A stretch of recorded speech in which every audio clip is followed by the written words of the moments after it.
Welcome to The Harvest. This is Carmel Fisher, and we are bringing you the capital market news, views, and clues. With me is Metamaterials Inc. President and CFO, Mr. Ken Rice. The ticker for Metamaterials is MMAT. Just to get straight into it, will you please give us a brief overview of Metamaterials? Okay, Metamaterials is a public company on Nasdaq, as you mentioned. We focus on producing functional films that have nano patterns on them that cause light, radio waves, electromagnetic waves, and other forms of energy to behave differently than they do in nature. So if you've heard of the cloak of invisibility in Harry Potter, we can replicate that. No way. Yes. What we're able to do is, if you look at over history, the changes in science and technology have usually been driven by material science. So I talk to people about, we didn't leave the Stone Age because we ran out of stones. We left the Stone Age because somebody discovered bronze and found out that it would make better tools and weapons than rocks. Well, if we look at what's happened over the last 50 years or so, we've gone from computer systems that would take out whole rooms to now things that can sit like your tablet and do a lot more with a lot less space. In fact, there's a series of rules called Moore's Law.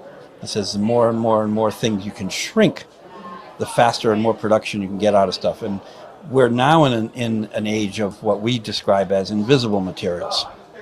And what our materials do is we can take at a nanoscale, very, very small scale, put patterns on plastics or glass or other things. And when a light wave hits one of our products, it can reflect in a different way. It can filter. So for example, if you're an airline pilot and you're flying your plane and somebody aims a laser in your face, that laser is oftentimes green laser. And we make glasses for pilots that have a metafilm applied to them, and it reflects the green laser light, keeps the pilot safe, but doesn't change his visibility in any of the other color spectrums. Everything else looks exactly the same, but it keeps the laser light away from his eyes. We call that Meta Air. It's our first product. We made it in for the aerospace industry. So our focus is on applying these patterns to these functional films and then working with our customers to identify applications that are important to them. And so one could look at this as being driven by a number of megatrends in the industry. I'm sure you're familiar with 5G telephones, except if you have one now, it's probably 4G, Right. even though they say it's 5G. And the reason for that is actually pretty basic. 5G signals at their optimum are very, very high frequency, like millimeter waves. And the challenge that the industry faces today is when those signals are broadcast, they're usually absorbed by the first thing they hit. They don't actually get through the buildings or through the glass, except at very low frequency. So if you have 28 gigahertz of broadcast, by the time it gets into the building, it might be a third of that, which means you're at 4G or maybe even 3G plus. Right. So the promise of 5G isn't being met today, and the only way to meet it today is with more and more broadcast stations. That takes power, and they're ugly. So if you think about, so what our technology does in that indication is we can take a fully transparent piece of film. It looks just like clear plastic, but it's very flexible. That film has a pattern on it that will see the 5G signal and reflect it down. So it can, when it hits the building, it gets reflected down to the street, and you walking on the street can pick up the signal on your cell phone. Or if it hits a window and you want it to actually come into the space, our film can also, with a different pattern, act like a booster antenna and allow the signal to get through. And it's all passive and completely transparent. So it doesn't affect the look and feel of the building. Well, that application alone is probably worth $3 to $5 billion a year. Wow. We're working with a very large chemical company in Japan called Sekisui. They approached us about a year ago. This is public information. Right. And they said, we want to work with you. We have a very large telecom company in Japan as our customer. And the way they describe it is they basically want to enshroud the whole country of Japan in our film so that Wow. everywhere 5G is broadcast, it Right. can get through and into the buildings. We have other areas that we work in, for example, in consumer electronics. In your microwave in the kitchen, Yes. if you look through the door, it's very hard to see, right? Because all these wires in there. Right. The reason those wires are there is not to make it hard for you to see. It's to keep the electromagnetic radiation inside the microwave. Microwaves emit that kind of Right. radiation. So the reason those wires were put in the door in the first place was to retain the EMI. We had the world's largest producer of microwaves come to us about a year ago and say, we want you guys to make us a completely transparent door that still keeps the EMI inside the microwave. And we said, okay, fine. So we built this film, different pattern. In this case, the pattern's on the inside, and it reflects the signal back into the microwave. Right. And not only did we make the door completely transparent, but we also doubled the retention of EMI inside the microwave. Wow. And this company that we're working with makes 40 million microwaves a year. Incredible. So, Can you speak more about the technology involved with that? yeah. So it's hard to do without a picture, but if you think about what we do, we etch patterns onto the surface of plastic. So if you want a light wave to reflect, you basically make a shape on the surface of the plastic. So when the light hits it, it refracts differently. It reflects differently. There's a phenomenon in nature. I forget the name of I think it's a special butterfly that has the most incredibly gorgeous blue wings. Except there are no pigments in the wings. Oh. There's no color at all in the wings of this butterfly. If you look at those butterfly wings under an electron microscope, you'll see these nano patterns. And it's those patterns that cause the light to bounce around differently and create the colors. So we just bought a company called Nanotech Security. And Nanotech is in the business of producing highly specialized nano patterns on films that provide security to banknotes and to upscale brands. Mm-hmm. And on the banknote security side, they have those little strips that you see on the banknotes that if you twist them, you can Right. see a shape or a color or change. Right. Again, no ink. This is all done using patterns. In their case, it's multiple billions of holes that reflect the light a certain way.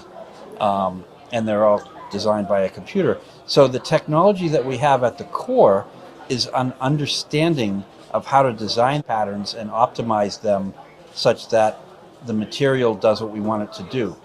What's also important, however, is if you look at your cell phone today, the screen on your cell phone is conductive. It picks up your fingers. It's also made out of something called indium tin oxide as a coating. ITO is a rare earth metal. It's scarce. Mm-hmm. It's extremely expensive. Right. Can only source it in Asia. And it's brittle. So one of the reasons Samsung's first foldable phone didn't work was because of the ITO. Right. You folded it enough, it broke. Huh. And our material doesn't use any rare earth metals. It uses copper or aluminum or silver Right. or those kinds of things. They're done on plastics that are very, very, very malleable. We use about a tenth of the thickness of what's required for ITO today. And so the technology all came from, one way to think about it, it's all physics. And we have a lot of really smart engineers in our company that understand the physics of light and radio waves and electromagnetic waves. And what made me join the company I joined in December, mm-hmm. was that we're also working in the medical field. We have a couple areas that we work in. We work in imaging. We work in wireless sensing. In the imaging space, I spent a lot of my life doing diagnostic imaging in central nervous system disorders and cardiovascular things.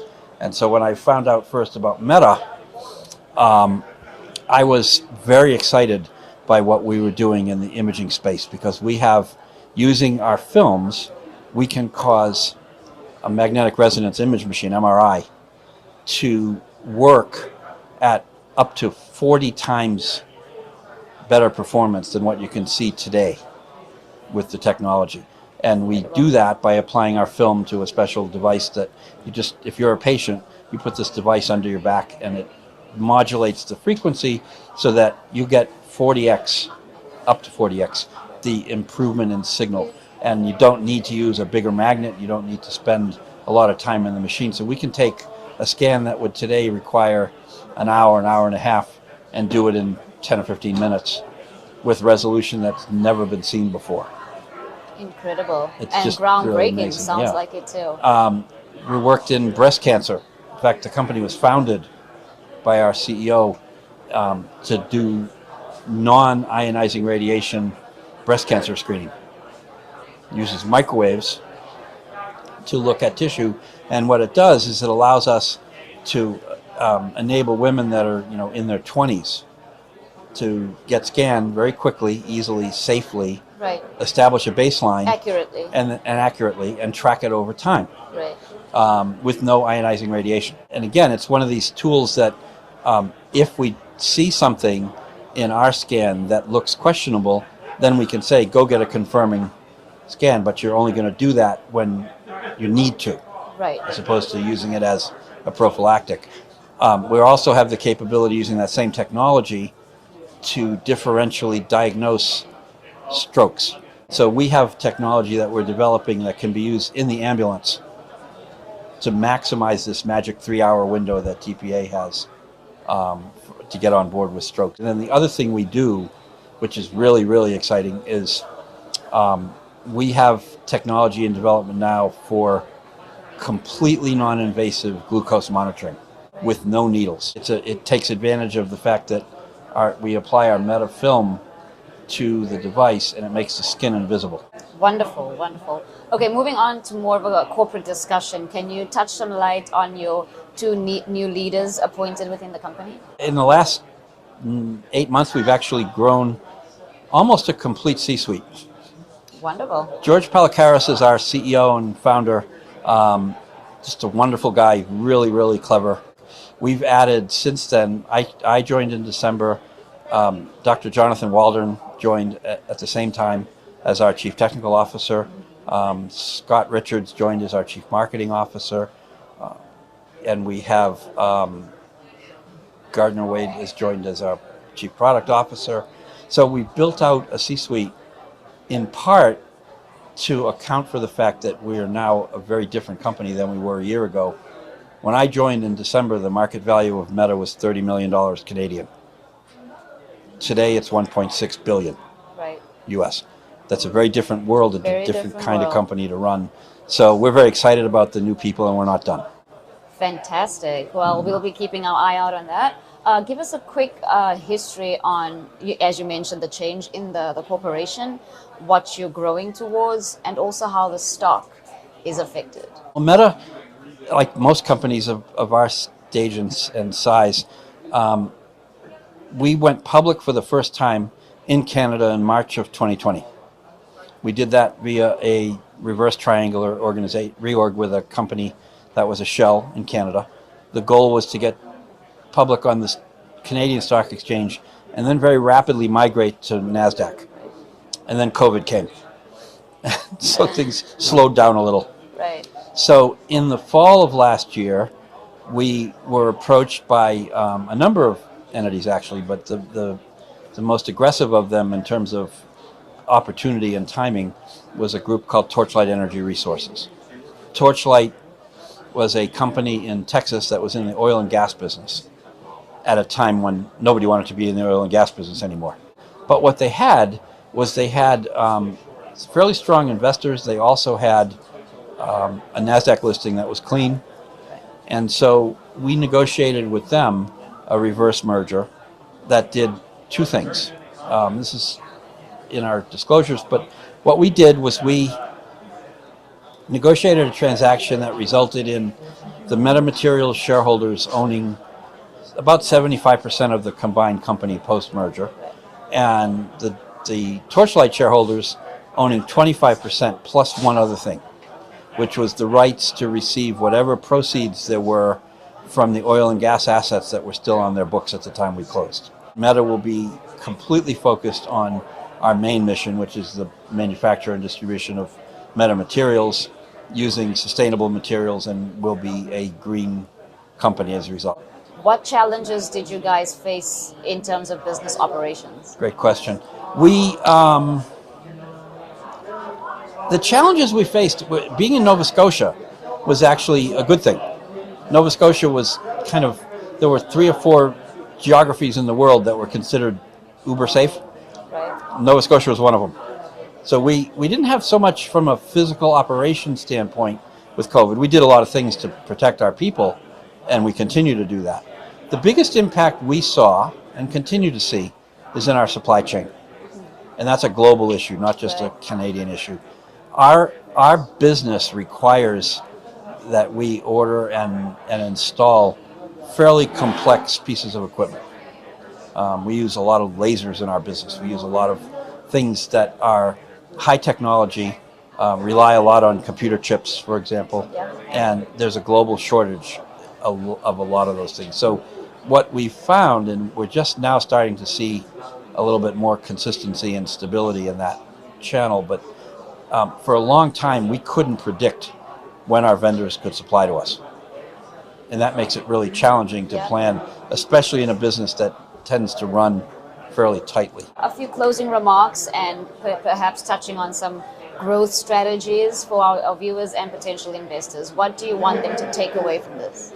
Well, I'd like them to understand that we are very much an emerging growth company where our story is changing almost every hour. We're not done doing what we're doing. We intend to grow into our market cap.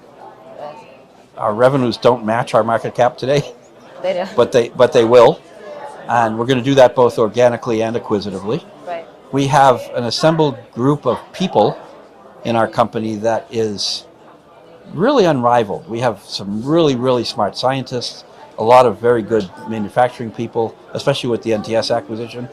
We as of now we have 120 people in the company.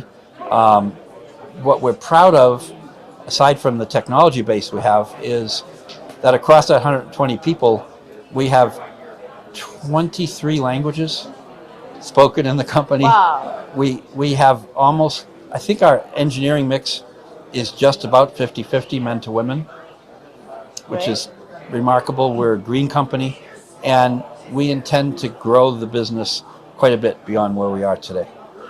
Fantastic. Again, this was Mr. Ken Rice from Metamaterials Inc. with the ticker MMAT. I'm Carmel Fisher.